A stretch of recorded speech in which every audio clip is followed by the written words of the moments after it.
আসসালামু আলাইকুম প্রিয় ভিউয়ার্স, কেমন আছেন? আশা করি ভালো আছেন।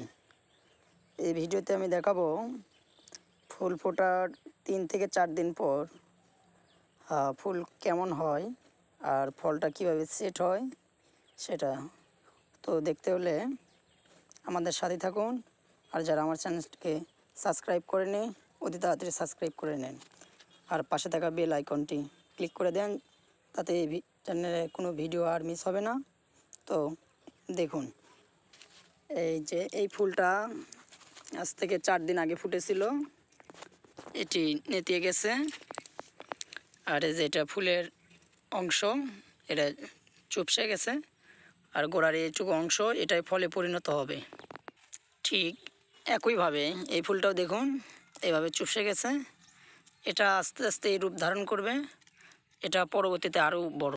এক পর্যায়ে ফলটা আরেকটু বড় হয়ে প্রায় 150, এটা এখন বর্তমানে 150-র মতো ওজন, 250 থেকে 300 গ্রামের মতো ওজন আসবে।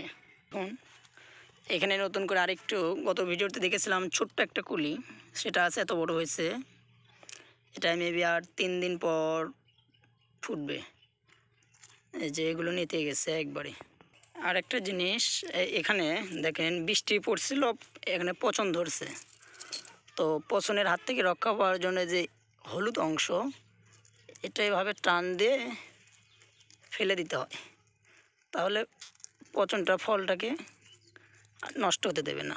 ঠিক এভাবে এটা এটা ফেলে দিলে অসুবিধা নাই, আর ফেলে দিলে ভালো, কারণ এখানে পানি জমে থাকবে না, এটা পচবে না, অর্থাৎ ফলটা এটা 100% সেট হয়ে গেছে।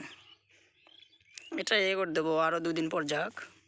এটা এই যে পচন ধরেছিল দেখে ফেলে দিলাম। দেখুন এখানে আরেকটি নতুন একবারে ছোট্ট কুলি হচ্ছে, এখানে আরেকটি ফল। মজার বিষয় দেখেন, এখানে ফলটা একবারে মাটি, অর্থাৎ যার নিচে আর হয় না, একবারে নিচ থেকে ফলটা চলে যাচ্ছে। এটাও সেট হয়ে গেছে, এটাও হয়ে যাবে আশা করি ইনশাল্লাহ। আচ্ছা, ওকে, আজকে ভিডিও এই পর্যন্তই।